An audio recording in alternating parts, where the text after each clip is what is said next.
Bonjour David. Bonjour Swan. Merci de ta présence ici. Je suis très heureux de partager ce moment avec toi. Merci beaucoup. Bien. Tu es diplômé de deux masters en psychologie et en sociologie. Oui. Cependant, j'aimerais savoir pourquoi as-tu choisi ces deux voies malgré que tu as d'autres cordes à ton arc? Eh bien, c'est une question qui est profonde. Je pense que quelque part, c'était ma façon à moi, Swan, de m'adapter à la fois dans ce monde qui nous entoure, à travers deux diplômes qui étaient, comment dire, validés. Et c'était ma stratégie à moi pour pouvoir faire un travail qui puisse à la fois être au plus proche de ma vocation. Et cette vocation, elle a commencé très tôt quand j'étais petit. Donc quand j'étais petit, j'étais très sensible à la nature, très précoce au niveau de mes questionnements. Voilà. Et à un moment donné, s'est posé la question de mon orientation. Et c'est tout naturellement, vu les questionnements que je me posais, que je me suis dit que je voulais, en tout cas c'était mes premières impulsions, après mon attraction pour les religions, pour même la nature, le chamanisme, je me suis dit, j'ai envie de faire de la psychologie et de la sociologie. Et j'ai trouvé que cette orientation-là me plaisait, notamment en psychologie où j'ai pu travailler sur la psychologie freudienne et l'hindouisme. On en reparlera tout à l'heure, si tu veux bien. Et en sociologie, notamment sur la pression sociale, l'uniformisation, comment un individu perd son identité en étant absorbé par la pression sociale. Voilà. Alors, donc, les plusieurs cordes à mon arc, c'est aussi une forte attraction pour tout ce qui est la tradithérapie. Donc, j'ai fait une immersion avec une magnétiseuse rebouteuse de Normandie, avec une approche plutôt scientifique au départ, et je me suis fait complètement manger par ma sensibilité, mon émotion. Et du coup, j'ai fait une formation de sourcier, hein, pas sorcier, sourcier. Voilà. Et aussi de voir comment fonctionnait la tradithérapie, c'est-à-dire comment fonctionnaient les médecins traditionnels avant l'arrivée de la médecine allopathique. Donc ça m'a beaucoup intéressé, ce qui me permet d'avoir une approche de l'invisible. Voilà. D'autres approches aussi qui m'ont beaucoup intéressé, c'est l'approche de la médecine énergétique chinoise aussi, et tout ce qui est du rapport des religions comparées, parce que quand on se questionne, quand on est tout petit, la première chose, quand on a une précocité, c'est la religion où on est. Et donc je suis passé par la comparaison de toutes ces religions pour voir qu'il y avait quand même parmi toutes ces religions un tronc universel, un enseignement universel, et que c'est après que j'ai compris qu'avec cet enseignement universel, donc tout se rejoignait, c'était l'ouverture du cœur. Voilà. Et j'ai vite compris qu'en fait, on n'avait pas besoin de religion pour travailler avec son cœur. Quand je dis son cœur, c'est la capacité du cœur énergétique, on en reparlera. Voilà. Donc, et après, comme tu le sais, après je me suis spécialisé en médecine quantique. Donc j'ai fait une formation en Allemagne et j'ai au cabinet une approche de la biorésonance de la médecine quantique. Voilà. Donc on va dire que c'est une première base qui m'a permis finalement de permettre, comme des pièces de puzzle éclatées, de construire une configuration, une logique, une cohérence entre mon intériorité et ce que je devais être en tant que personne. Voilà. Tu as su faire la passerelle entre les sciences conventionnelles et les sciences anciennes. C'est ça, Swan, parfaitement. Parfaitement. Ce n'était que le début, hein, parce que tu imagines après. Et c'est grâce à tout ce dont tu viens d'énumérer que tu as pu faire la connexion, la liaison, la passerelle entre la science conventionnelle et la science ancienne. C'est ça. C'est ça. C'est-à-dire que je me suis rendu compte combien finalement nous étions à la fois manipulés C'est-à-dire qu'en éliminant les sciences anciennes, eh bien quelque part on a dévié l'homme d'une certaine forme d'essentialité. Et c'est après que j'ai raccroché les wagons avec le questionnement de la physique quantique, mais aussi l'approche à travers les travaux de Tesla, qui avait une connexion très forte entre l'esprit et la matière, entre l'ufologie et notre mystère en tant qu'humain. Et finalement, le travail que j'avais fait dès très tôt m'a permis après de continuer à construire toutes ces passerelles. Donc on peut dire que si j'étais un instrument de musique, je serais un synthétiseur. Voilà. Et on devine, d'après ce que tu dis, cependant j'aimerais savoir quelles sont tes influences philosophiques et métaphysiques. C'est une belle question. Bien que je le devine à travers de ce que tu viens de dire. C'est très juste, c'est une belle question. Alors, d'abord, je pense que je ne suis pas en tant que tel attiré par la philosophie. Voilà. Parce que j'ai toujours senti que la philosophie était une branche qui permettait à l'homme de se questionner, mais qui finalement ne lui posait pas la question essentielle d'une transformation essentielle pour lui, mais juste d'un questionnement. Par contre, au niveau métaphysique, c'est avant tout les Védas en Inde, sur lesquels j'ai beaucoup étudié. Ce sont des questionnements avec Gurdjieff, qui était on va dire un spiritualiste, dont mon premier choc d'écriture a été « les hommes ne sont pas des hommes, ce sont des machines ». Je me suis posé la question de savoir qu'est-ce que ça voulait dire. Et c'est après que j'ai compris à travers les écrits des Védas, à travers tout ce parcours, que finalement l'humanité n'était plus humaine, elle était sous-humaine. Et je me suis dit, alors qu'est-ce que c'est qu'un humain normal ? Et c'est là que je me suis rendu compte qu'un humain normal était bien au-delà de ce qu'on nous appelle le conditionnement. Et que finalement, beaucoup d'humains ne sont comme des machines. C'est-à-dire qu'ils ont des émotions qui ne leur appartiennent pas, des pensées qui ne leur appartiennent pas, et même des sensations du corps qui ne leur appartiennent pas. D'où la question, où est notre liberté ? Voilà. Donc les Védas, parce qu'il faut bien savoir que Freud et même Jung, que j'ai étudié, avaient une peur bleue, parce qu'ils étudiaient, on est bien d'accord, soit la psychologie étudie le fonctionnement du mental, mais si tu dis à Freud qu'est-ce qu'il y a au-delà du mental, il va avoir peur, hein, parce qu'il perd son outil. Et Jung aussi. Jung disait qu'il avait très très peur, l'Inde lui faisait très peur, parce que quelque part le mental lui échappait. Voilà. Et j'ai même compris que les archétypes jungiens n'allaient pas aussi profondément. Jung s'est arrêté finalement au maximum de ce qu'il pouvait donner dans sa conception. Mais là, voilà. Et c'est après que j'ai continué ce travail, si tu veux, au niveau d'une recherche encore plus profonde de notre histoire humaine. Et ma grande révélation, c'est de me rendre compte qu'on nous avait menti au niveau de l'histoire. Voilà. D'accord.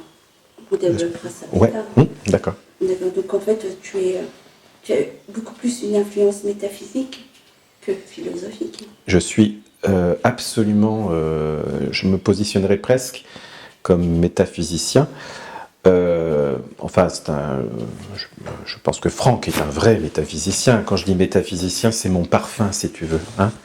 Je crois que je suis plus... c'est difficile, hein. Eh bien, la dernière fois, je discutais à mon cabinet et je me suis trouvé un titre que j'étais une forme d'urgentiste. C'est-à-dire que je sens que ma position, c'est d'être comme un urgentiste, c'est-à-dire que je rencontre de plus en plus d'hommes en détresse, fissurés dans ce monde fou, délirant, et je suis un peu comme quelqu'un qui vite met des pansements pour que l'hémorragie ne se répande pas. Et ces pansements, en fait, c'est des bases dont tout ce que je t'ai parlé, qui permet aux hommes qui sont dans l'hémorragie psychique de pouvoir, tu vois, de pouvoir reprendre position au niveau de leur cœur, au niveau de leur puissance intérieure, au niveau des vrais questionnements. Parce que regarde, on vit une société super cérébrale, mais regarde la monstruosité que ça fait. Donc on ne sait plus utiliser son mental comme un outil, on l'a utilisé comme un maître puissant. Donc tu vois, tout ce que j'ai pu intégrer, je peux le redonner sous une forme de ma position d'urgentiste. Alors c'est sûr qu'urgentiste, c'est moins joli que métaphysicien, mais j'aime bien ce terme. Voilà. Tu as participé à 2 fois comme intervenant au dîner OVNI de Rouen. Oui, c'est ça. J'aimerais savoir pourquoi ce choix auprès de Marc Gray. Encore une fois, je vais te dire toute la conférence, pendant tout notre entretien, combien tes questions sont très intéressantes. Merci. Oui, Marc Gray, pourquoi Eh bien, ça, c'est une rencontre. Voilà. Je dirais que si on enlève tous nos intérêts communs, je trouve que c'est l'homme en tant que tel qui me plaît chez Marc. Parce que, a priori, c'est le ressenti que j'ai, c'est quelqu'un qui a les pieds sur terre et une très très grande ouverture, sans limite, par rapport à des questionnements. Voilà. Et le deuxième point, c'est c'est l'intérêt qu'il portait aussi. Quand je dis l'intérêt qu'il portait, c'est que Marc, j'ai senti dans la recherche de Marc des points communs avec ma propre recherche. Je ne sais pas si tu as remarqué, Swan, c'est que Marc a pris un virage d'être de plus en plus dans l'essentialité de la transformation intérieure à travers son questionnement. Et je suis arrivé aussi dans ce carrefour-là, et c'est comme ça qu'on s'est rencontrés. Et tu as remarqué que depuis que j'ai fait cette conférence, il y a eu une impulsion en tout cas, il y a eu comme une première pierre qui a été posée sur la nécessité de se transformer. Parce que, quelque part, on voit bien que mon point de départ, c'était qu'il y avait forcément une non-humanité qui dominait le monde. Voilà, c'était mon questionnement. La non-humanité et comment ce monde, après, la question c'est pourquoi le mal existe, alors que je vois tant de gens extraordinaires autour de moi. Regarde ce qu'est capable de faire l'être humain dans sa création, les artistes, etc. À quel point, à quel degré on est tombé dans ce monde. Et en même temps, j'accepte le fait que dans cette ligne de temps où on est, il y a comme une forme qu'on doit expérimenter ce qu'on doit expérimenter. Voilà, il y a une forme de liberté suprême, tu vois. Donc il y a cette frontière entre pourquoi le mal, pourquoi cette non-humanité. Et donc la question, après beaucoup de recherches, j'ai remarqué qu'en fait, que l'homme s'est dégradé au fil du temps. Et comme il s'est dégradé, je me dis que forcément, il faut réfléchir sur son point de départ. Et son point de départ, c'est que l'homme avait beaucoup plus de potentiel qu'il a actuellement. Et que, du coup, en me posant cette question, j'ai découvert qu'en fait, la finalité de cette humanité, en tout cas, pour moi, c'est de pouvoir participer à construire une autre ligne de temps. Et cette ligne de temps a une équation très simple, énergie libre égale conscience libre. Voilà. D'accord. Et donc, c'est ainsi que c'est de cette façon que tu fais la transition entre l'ufologie et l'éveil de soi. Exact. Oui, parce que c'est pareil, le monde ressemble à notre niveau de conscience. Donc forcément, quand on se pose des questions sur, entre guillemets, l'extraterrestre, quelque part, nous avons les extraterrestres que nous méritons. Et si on s'élève en conscience, nous aurons une communication avec d'autres êtres parce que nous aurons ce niveau de conscience plus élevé. C'est pour ça que je te dis que ça rejoint cette transformation intérieure, parce que je l'avais dit lors de la conférence, je ne sais pas si tu te rappelles d'Albert Einstein, je l'ai dit à toutes les sauces, c'est que on ne résout pas un problème avec le même niveau de conscience qu'on a créé le problème. Donc il est clair que pour qu'on puisse améliorer et rentrer dans une sorte de conscience collective connectée, mais qui n'est pas une caricature de la matrice, on en reparlera, mais une conscience globale, eh bien cette conscience globale induit un travail personnel d'intériorité pour pouvoir élever sa conscience. Et pour moi, il n'y a pas deux chemins, il n'y a qu'un chemin. Le chemin de la rencontre de l'étranger, on pourrait l'appeler comme ça, et notre rencontre intérieure, c'est le même chemin qui s'appelle la nécessité de s'éveiller et de se réveiller. Et Gurdjieff disait qu'il faut tous les matins inventer une nouvelle sonnerie. C'est-à-dire que l'humanité, je ne sais pas si tu as remarqué, tu dis quelque chose, la chose est absorbée et on oublie. Voilà. Combien les événements font que beaucoup de personnes se réveillent en se disant c'est insupportable, et 2 jours après, bah, ça continue. Voilà. Donc ça veut dire qu'on est dans une forme de somnolence.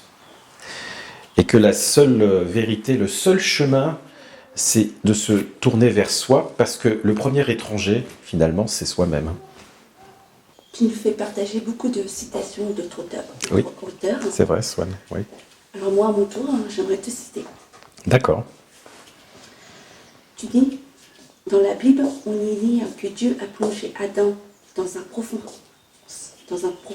sommeil, mais on ne dit jamais que Dieu a réveillé Adam. Donc le sommeil continue. Oui. Alors ma question, c'est comment se réveiller de cette léthargie, selon toi? Alors, que proposes-tu voilà, pour qu'on se réveille? C'était l'objet de la 2e conférence, hein, si tu t'en rappelles, mais c'est important, c'est une grande question, et c'est la question la plus importante d'ailleurs, parce que tu as beaucoup de théoriciens, beaucoup d'éveilleurs de conscience, mais qui proposent toujours des généralités, tu as remarqué. YouTube, il y a plein de personnes qui font une très bonne description de la matrice, etc., mais la question c'est, et après? Voilà, et après. Puisqu'on est d'accord que si on est en réaction au système, on nourrit le système. C'est-à-dire que la matrice est assez forte. La matrice est un système cybernétique. Donc le système cybernétique inclut aussi une mise en résistance du système, c'est-à-dire des gens vont réagir par l'injustice, mais vont nourrir le système. Ça fait partie du programme. Donc comment sortir à la fois d'une impulsion et d'une réaction? Eh bien, c'est en se retournant en soi. Et en se retournant en soi, on voit qu'on est connecté à l'univers avec la respiration, le cœur, et avec une capacité de connexion au niveau des informations. Et puis, on a aussi une grande chance, c'est que la Terre Gaïa, la matrice que retrouvaient les Amérindiens en mettant pieds nus par terre, est notre plus grand médecin, puisqu'elle purifie par les pieds notre système immunitaire. Donc on a déjà 3 piliers, et 3 piliers qui appellent évidemment la concentration, qui appellent aussi une régularité de pratique, etc. Et puis, on est d'accord, Swan, c'est-à-dire qu'il faut sortir du système des programmations qu'un être humain doit souffrir pour évoluer, que dans le système du karma, il faut faire des bonnes actions, etc. Donc il y a toute une déprogrammation. Il existe des outils très clairs pour le travailler, tu vois. Et donc, si on rentre dans une régularité de pratique qui est l'approche énergétique, à travailler sur soi pour savoir que la vie se résume à 2 choses, exprimer ses talents, et de découvrir la simple joie d'exister, c'est-à-dire de construire à l'intérieur de soi un bonheur non dépendant de l'environnement. Parce qu'on a cette force-là. Le système nous fait croire qu'on est dépendant. Le système nous fait croire qu'on est dans un système de pénurie et qu'on est des petits moutons bêlants. Ce qui est faux. On est un tigre rugissant, complètement autonome, et on a besoin de personne pour être heureux. C'est à ce prix-là qu'on est en lien avec les autres, avec une vraie relation. Tu vois, tout ce que je te dis, si on le pratique tous les jours, c'est comme une goutte qui va sur un rocher, et au bout de millions d'années, ce rocher commence à être à l'image de la goutte. Donc, on voit bien que la nature nous présente des modèles d'images que l'on doit intégrer en soi. Donc, j'insiste toujours sur cette notion que l'être humain doit apprendre à se connaître, mais ce n'est pas en fait une quête, c'est enlever les voiles qui nous séparent de ce qu'on est vraiment. Et en Inde, on parle de Satchit Ananda. Nous sommes déjà être, conscience, béatitude. Le namasté qu'on parle, le namasté, ça veut dire que mon soi profond est le même que le tien. Par contre, ce qui enrichit l'univers et le recrée tout le temps, c'est nos différences à tous les deux. Donc, tu vois, hop, si on faisait des flashs comme ça, la respiration, le travail énergétique, la déprogrammation mentale, la purification du cœur, le changement alimentaire, tu vois, la capacité de se relaxer, d'apprendre à retrouver le goût de vivre, se déprogrammer du système. Tout ça, c'est des choses qui sont fortes. Et à l'heure actuelle, jamais la matrice a été aussi forte, mais jamais à l'heure actuelle, les gens qui sont fissurés peuvent saisir cette occasion pour se libérer de cela. Alors tu me poses la question comment ? Je te réponds avec mon expérience, ceci. Qui s'élève élève le monde. Tu connais le dicton. Donc, changer le monde, c'est avant tout devenir ce qu'on veut qu'il soit. C'est ce que disait Gandhi. Hein ? D'accord. Et donc, c'est pourquoi tu es très optimiste, malgré un constat alarmant de l'état actuel du monde. Oui, parce que je travaille sur une autre ligne de temps. Voilà. Et je crois savoir aussi que tu crois toujours à un monde possible de technologie, de lumière et de conscience développée. Oui, c'est ça.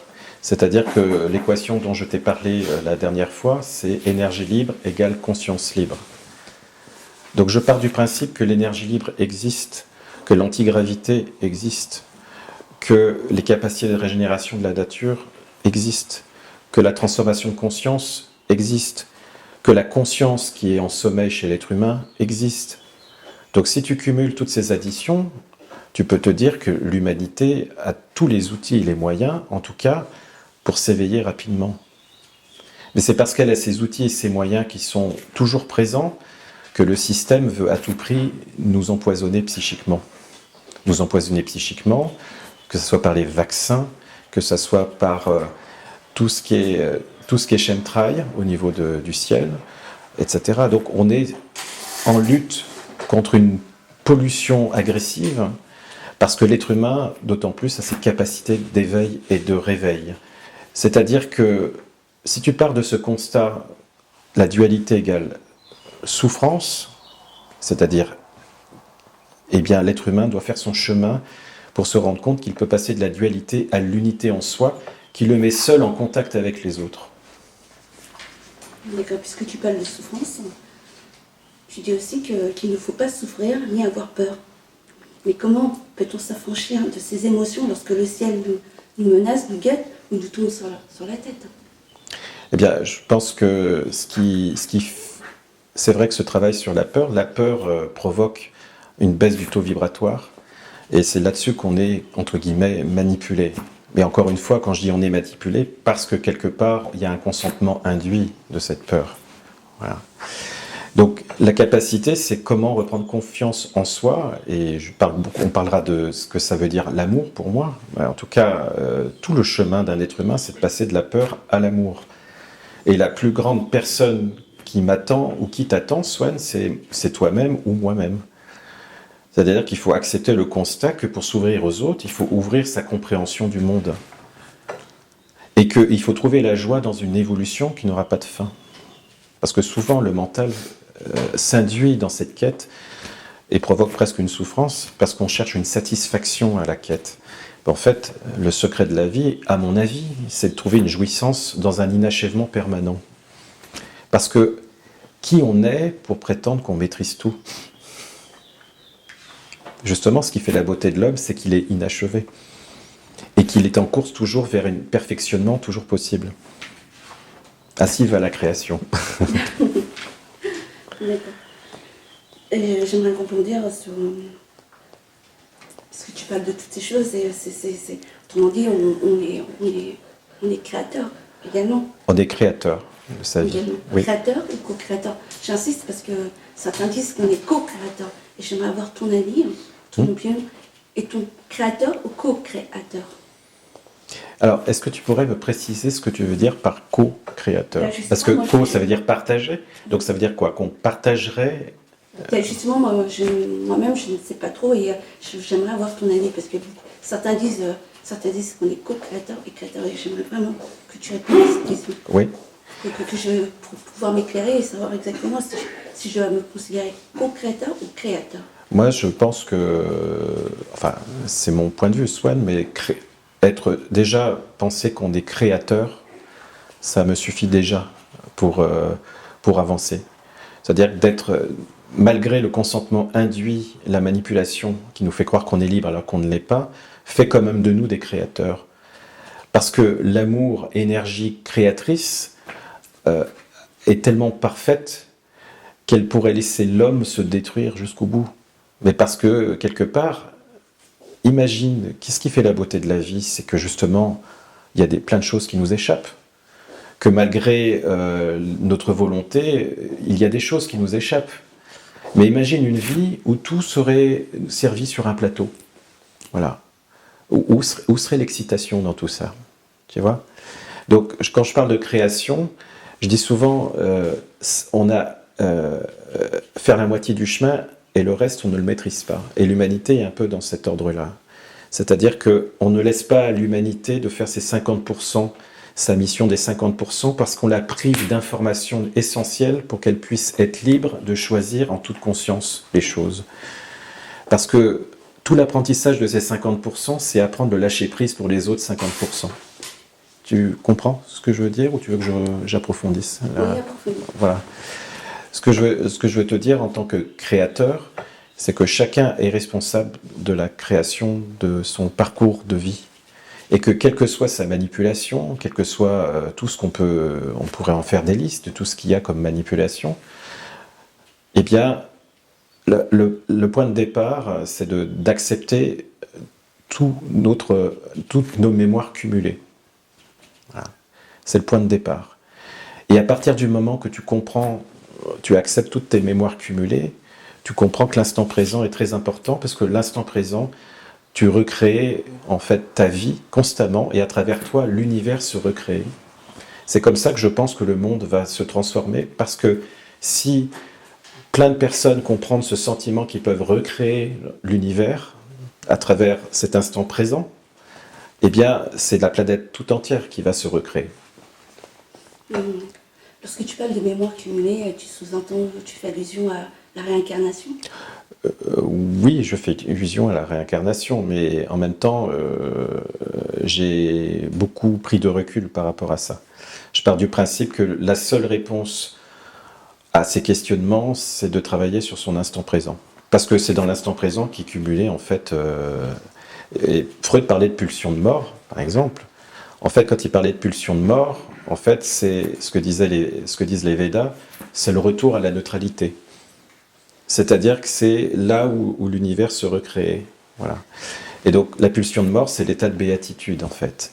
Donc, qu'est-ce que ça veut dire dans tout ça? C'est que quelque part, on nous enferme dans un monde de polarité. Voilà. Et on nous enferme dans un mental qui nous sépare des uns des autres. Et la vraie réponse, c'est l'unité du cœur. Voilà. Et alors, ça paraît tellement romantique, ce que je dis, mais c'est une des clés essentielles. C'est que derrière ce cœur qui bat, physique, il y a toute la mémoire cumulée, émotionnelle, des mémoires cumulées. Et tant qu'on n'a pas travaillé là-dedans, tant qu'on n'a pas mis les mains dans ce cambouis, on se coupe du cœur énergétique qui est l'intuition profonde et la connexion avec, on va dire, l'univers tout entier. D'accord. C'est très intéressant ce que tu dis. Hein. Cependant, tu fais allusion à l'ego, la dualité, mais certains ne savent pas exactement ce que c'est l'ego, la dualité, quand d'autres pensent savoir ce que c'est. Pensent savoir ce que c'est que l'amour et Dieu. Tu développais oui. L'ego, la dualité, l'amour, Dieu, ce que c'est. Mais est-ce que je peux te poser une question moi-même, de savoir pour toi ce que c'est? Par exemple, l'amour, c'est quoi pour toi? C'est moi qui pose la question. Bon, ok. Donc, merci d'y répondre.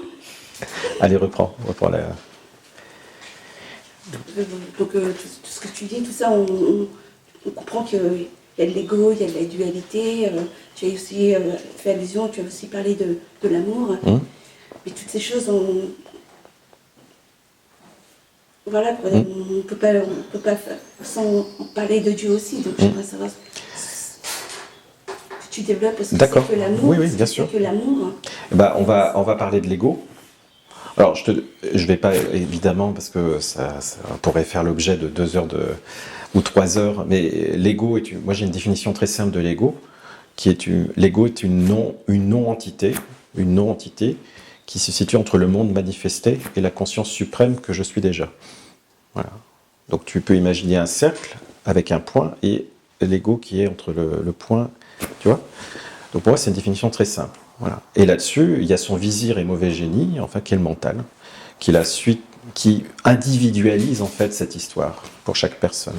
Voilà. Et qui l'endort toute sa vie.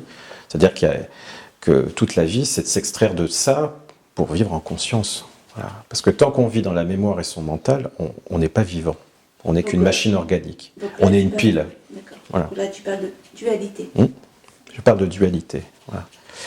Si tu me parles de Dieu, écoute, la seule chose qui me paraît évident, qui me fait vibrer, hein, comme Billy Elliot, hein, dans son film, il disait à la fin, mais pourquoi tu aimes danser? Il disait, je sens de l'électricité. Ben moi, si tu me parles de Dieu, l'électricité qui me vient, c'est force, amour, énergie, création. Voilà, c'est les quatre forces. Voilà.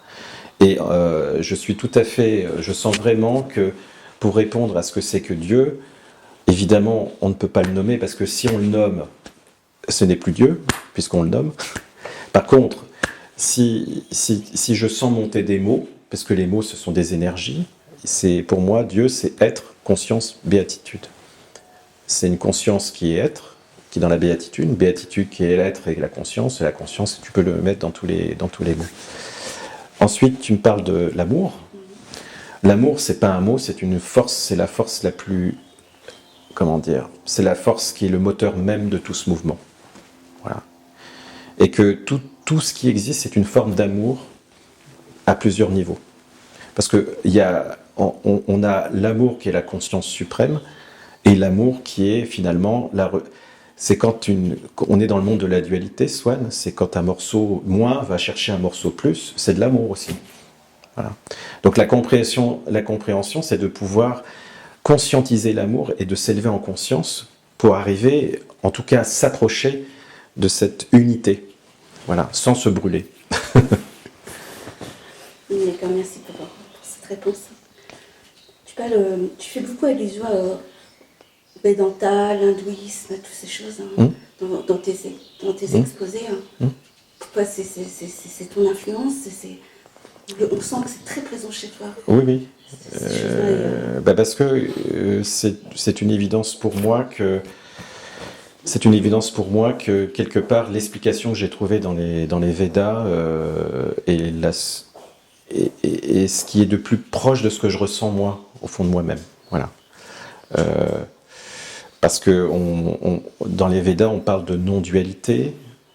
La non-dualité, c'est-à-dire qu'il y a en fait, et c'est là qui est pour moi la clé de l'humanité, c'est que par exemple, si on reprend l'ufologie, beaucoup de gens finalement ont une approche de l'ufologie avec une conscience très dualiste. Donc ils extériorisent, ça devient presque de la consommation exotique, tu vois. Mais en quoi ça va faire avancer les choses ? Donc la clé dans tout ça, c'est vraiment de bien comprendre comment passer de la dualité à la non-dualité. Et quand je dis la non-dualité, c'est comment passer de la peur qui fonctionne sur la dualité à l'amour qui fonctionne pour moi sur le moteur de l'unité. Voilà. Et donc, pour moi, c'est très important cette question-là, en effet. Parce qu'on va rester toujours dans l'hindouisme, le Vedanta, tout ça. Tu me dis ce que c'est que le prana? Alors, c'est la question de l'énergie, ça. Hein? C'est une grande question, ça, soit le prana. Moi, je dirais que en fait, c'est une... moi, j'ai une image qui vient, qui est ce qu'elle est, hein, tu me pardonneras. C'est l'histoire des vieux cinémas à l'ancienne, où tu as un écran blanc, un rétroprojecteur, la lumière, voilà, et un film qui apparaît. Donc le prana, pour moi, c'est en fait, qu'est-ce qui va permettre au film d'exister? C'est la lumière. Donc la lumière, elle va s'adapter au film qu'on va lui présenter, sans réagir, tu vois. Moi, le prana, c'est ça. C'est-à-dire, c'est comment on va utiliser, avec son niveau de conscience, une énergie qui est tout le temps disponible. Voilà. Et donc, chacun a son film. Voilà. C'est-à-dire que si quelqu'un utilise le prana pour choisir des déviances, etc., l'énergie va venir à lui, etc., pour s'écouler en lui et s'identifier à ce qu'il veut. Voilà. C'est-à-dire que le prana, pour moi, c'est comme, tu sais, c'est comme un troupeau de vaches qui va boire, pour se rassasier. Et chaque être humain a une disponibilité de ce prana, mais ce prana va le travailler et répondre au niveau de conscience qu'a chaque être humain par rapport à ça. Voilà. Et tu vois que tu peux avoir des miroirs limpides comme des miroirs très déformants, mais le prana, il s'en fout. Voilà. Je présume que ce prana, on l'enseigne dans les écoles des mystères. Oui, enfin, ça aussi, c'est une grande question. Tu développer ce que c'est que ces écoles des mystères, ce qu'on enseigne dans ces écoles, ce qu'il en existe encore de nos jours, selon toi. Disons que je pense que le savoir qui était dans les écoles des mystères a été dévié, détourné dans ce qu'on appelle les sociétés initiatiques plus secrètes. Toujours pour répondre à une forme de logique de contrôle du monde. Voilà. Mais les écoles des mystères ont été qu'une tentative par des grands intuitifs de rassembler des connaissances qui étaient parsemées, qui ont été éclatées, et qui ont permis à des candidats disciples, on va dire, qui avaient quand même des aptitudes beaucoup plus élevées que les nôtres, ça je dois le dire aussi, c'est-à-dire qu'une capacité de concentration, déjà une stabilité émotionnelle, presque un épanouissement déjà sexuel, enfin déjà, ils étaient déjà normaux au départ, alors que la majorité des humains actuels sont sous-humains. Donc, mais ils travaillaient en fait un travail de conscientisation en fonction d'ouverture des chakras. Voilà. Donc chaque ouverture de chakra induisait un travail personnel qui fait que chaque niveau de conscience était lié à l'ouverture de chaque chakra. Voilà. Et donc on y retrouvait la notion de méditation, d'exercice de conscience, peut-être même de jeûne, etc., qui faisait qu'à un moment donné, le mental se calmait et que la conscience pouvait apparaître. Et ce qui induisait, là on continue là-dessus, parce qu'il faut bien parler de concret aussi, acté, que puisque quand la conscience commence à traverser, en fait, quand les pensées s'écartent, c'est un terme un peu maladroit, mais j'aime bien l'idée de penser que entre les pensées, la conscience est là. Voilà. Et quand le mental meurt, beaucoup croient qu'on meurt, c'est souvent la peur de mourir d'ailleurs, mais c'est le mental qui a peur de mourir. Mais en Inde, par exemple, on dit que quand le mental meurt, on vit. Voilà. Et ce que je veux dire, c'est que la conscience t'induit quelque chose qui est de te faire découvrir une autre facette de l'univers, qui est la géométrie sacrée, le nombre d'or, la musique des sphères, etc. On rentre dans un autre monde qui est pour moi la vraie réalité. Voilà. C'est pour moi ce que je vis dans ma nostalgie. Voilà. Alors, on pourrait supputer que c'est mon imaginaire, etc., mais je suis finalement un grand nostalgique. Voilà. Je vis dans les regrets de ma mémoire ancienne et je dois travailler là-dessus, je pense. D'accord. Et donc, c'est de cette façon qu'on peut accéder à une bonne santé. Alors, tu peux approfondir ta question ? Puisque tu parles que dans les écoles et mystères, on apprend toutes ces choses dont tu viens d'énumérer, etc. C'est de cette façon qu'on atteint une bonne santé physique, si bien physique que mentale. Oui, en tout cas, c'est le point de départ. Parce que, c'est-à-dire que tu vois qu'il y a un grand écart entre les écoles des mystères alors, d'après mémoire, ont existé au temps des Gréco-Romains, donc bien avant l'arrivée de la religion, et bien avant que la grande bibliothèque d'Alexandrie brûle, etc. Mais actuellement, il y a les vaccins, l'alimentation viciée, les chaînes trailles, toute la manipulation psychique, etc., chose qu'on n'avait pas à l'époque. Donc avant tout, pour retrouver la santé, il faut déjà prendre conscience de toutes les manipulations, les programmes qu'on porte. Après, on commence à se dire, bon, maintenant, qu'est-ce que je fais à partir de ça ? Parce que si on rentre dans un parcours de santé sans prendre conscience de toutes les agressivités au quotidien, je crois que quelque part, il nous manque une grande part de lucidité. Et donc, bien sûr, après intervient, comme je te l'ai dit, la notion de respiration, la notion d'ancrage, la notion de dépollution intérieure, à travers la détoxification, un travail d'exercice énergétique, un travail sur la créativité. C'est important d'être créatif et de remettre en place les deux hémisphères, droite-gauche. Hein. Il y a des exercices, par exemple, tu sais, les narines alternées, je t'avais montré, voilà. Et aussi ne pas oublier l'humour. Parce que je travaille beaucoup sur l'humour au cabinet, par exemple, et j'ai un nez de clown, tu vois. Et quand la situation est dramatique, ça m'arrive de mettre un nez de clown. Voilà. Alors, évidemment, je le fais pas tout le temps, parce que ça fait longtemps que j'aurais ramassé des pains, hein, si je faisais ça tout le temps. Mais je trouve qu'actuellement, l'humour est une voie qui est intéressante, l'humour sacré, j'ai envie de dire, est une voie intéressante pour permettre aux gens de rire de leur propre conditionnement. Parce que, tu vois, Swan, ce qu'on oublie, c'est de retrouver cette notion du jeu, J-E-U. Parce que, finalement, regarde, la base, c'est que tout est illusion, la base. Donc, cette illusion a transmis à l'homme des lois, sur laquelle il pouvait s'appuyer pour s'amuser un peu, voilà, avec le grand tout cosmique. Et puis là-dessus est arrivé un choix, à un moment donné de l'humanité, où on a fabriqué une forme de manipulation et qu'on a conduit, on a considéré l'humanité comme un cheptel, voilà, énergétique, etc. Mais ça continue le jeu, JEU, voilà. Sauf qu'il y a un double jeu maintenant, voilà. C'est pas mal comme hein, le double jeu.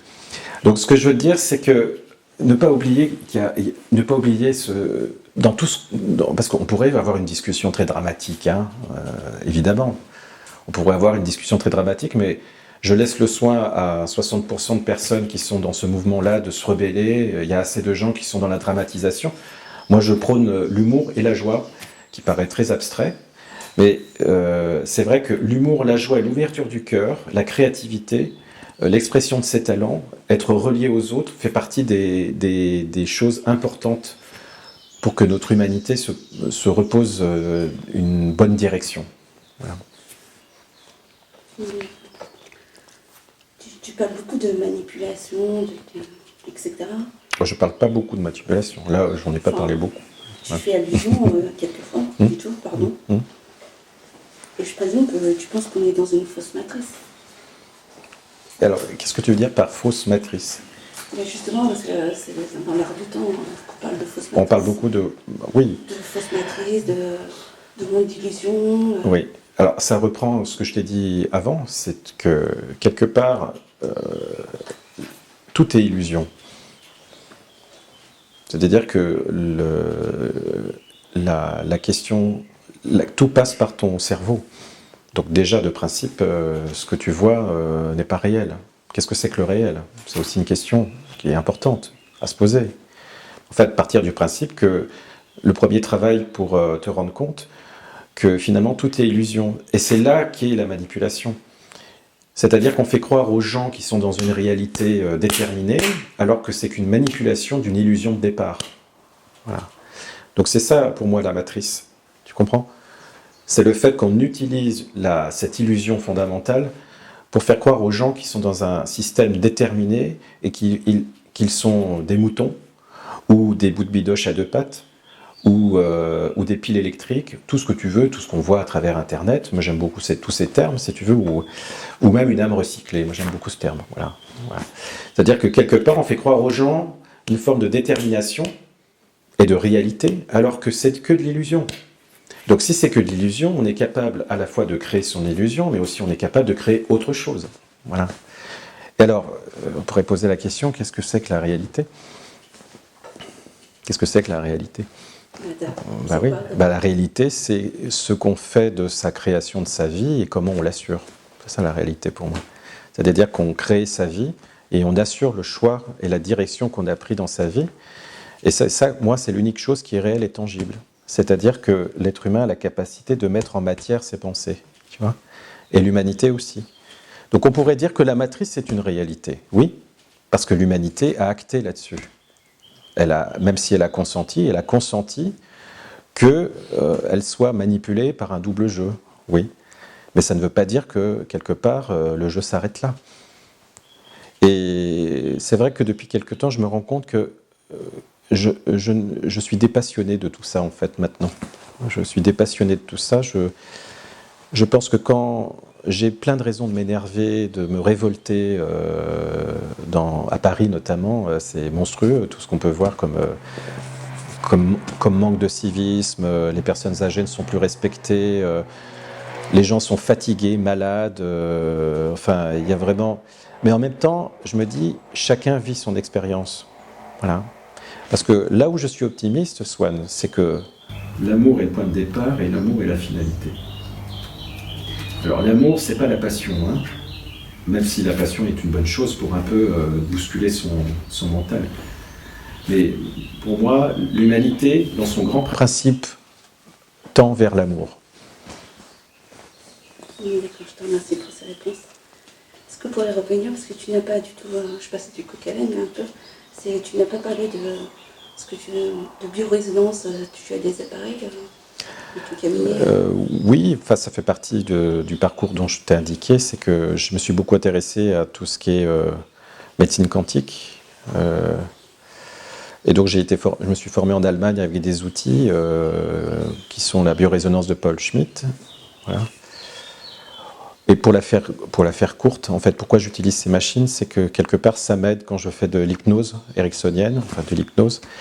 Je mets la personne sur le fauteuil et j'envoie en fait des ondes alpha qui permettent à la personne de rentrer en cohérence cardiaque. Voilà. Et donc c'est très important parce que comme j'ai un face-à-face au point de départ qui est un questionnement presque métaphysique, maintenant j'ai pratiquement que des personnes qui viennent parce qu'elles sont en perte de sens. Voilà. Et c'est là que je me suis interrogé sur le fait que si on est en perte de sens, c'est que le but de chacun n'est pas assez élevé, tu vois. Donc je travaille sur ce bout de morceau qui reste, qui manque, et c'est là-dessus que le système manipule, puisqu'il tronque la pyramide.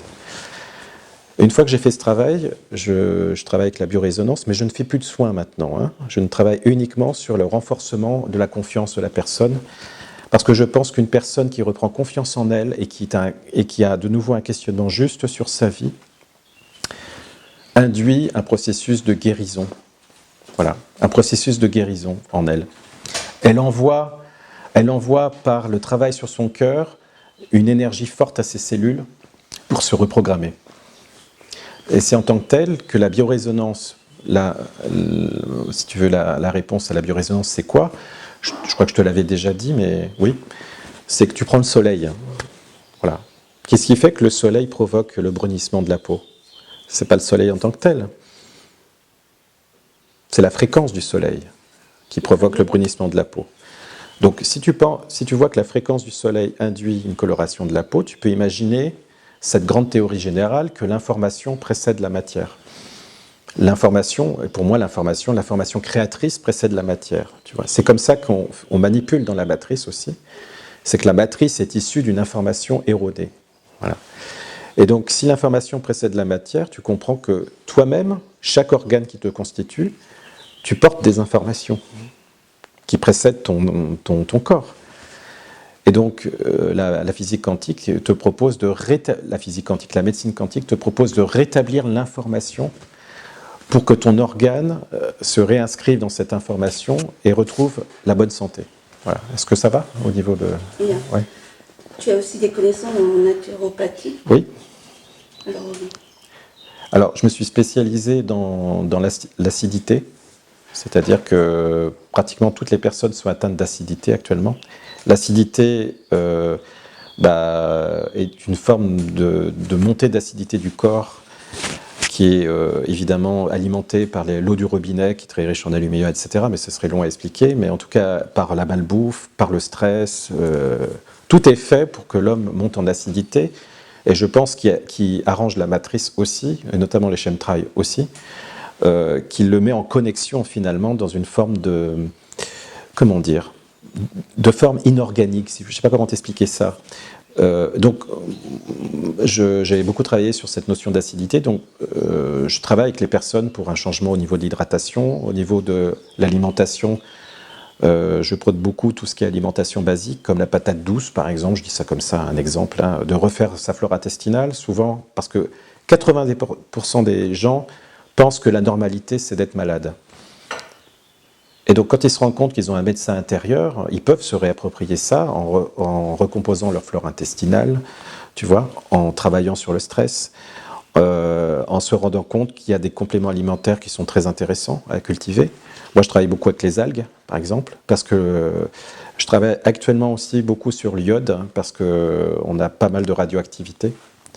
Je pense que ça fait partie d'un plan général aussi. Mais donc je travaille beaucoup sur l'iode, hein, parce que la thyroïde est la plus touchée. Donc, si tu veux, comme je te dis, je suis un peu un urgentiste maintenant, c'est-à-dire que je mets des pansements pour que les personnes puissent redémarrer. Parce que je ne peux pas imaginer et comprendre comment on peut être un spécialiste, si tu veux. Un spécialiste de quoi? Tu vas voir, tu as mal au cœur, tu vas voir quelqu'un qui est spécialisé du cœur, et il va te soigner le cœur ou il va te l'enlever pour remplacer par un autre.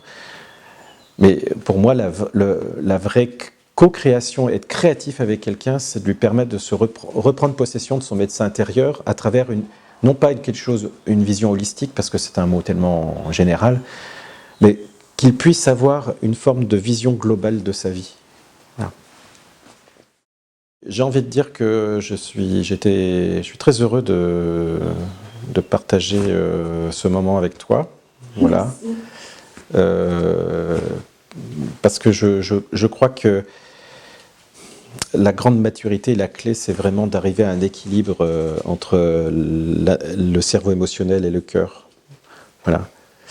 Et la question brûlante de l'ufologie, la réponse, c'est vraiment que l'être humain est d'une puissance incroyable. Une puissance d'amour incroyable. Voilà. Et donc, il faut arrêter maintenant de transformer les mystères comme quelque chose d'extérieur. L'homme lui-même est un mystère, mais un mystère qui est d'une puissance incroyable. Voilà. Et je dirais que quelque part, il faut transformer notre humanité qui s'est transformée en pile pour un fonctionnement. C'est que l'humanité doit se transformer vraiment, de reprendre ses responsabilités. Et notre boulot à tous, c'est de lui transmettre toutes les informations possibles pour que le libre arbitre soit le plus informé possible. Et tout ça repose sur ce socle qui est vraiment l'amour de soi. Swann, à l'amour de Swann. Ah, c'est beau ce que je te dis, hein. Ah oui, alors là... Hein, ouais.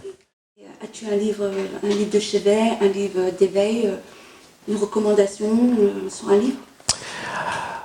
Alors, je dirais que j'ai plutôt deux livres à conseiller.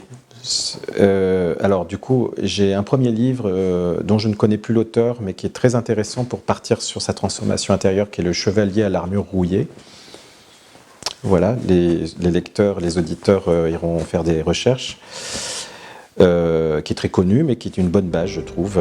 Et le deuxième, c'est pour bien prendre conscience du système où on vit, un système dont je répète qui est à contre-courant, qui nous fait croire que la peur est normale, mais ce n'est pas normal. La normalité de l'homme n'est pas d'avoir peur. C'est le livre de Paolo Chioni sur Neuroesclave, voilà, qui est un gros bouquin, mais passionnant, sur tout ce qui est en fait ce qui empêche l'homme d'être libre. Voilà. Et c'est en prenant conscience de ses limites que l'homme peut les franchir. Voilà. Je te remercie beaucoup. Merci Swann pour ce très beau moment. Merci. Merci. Merci.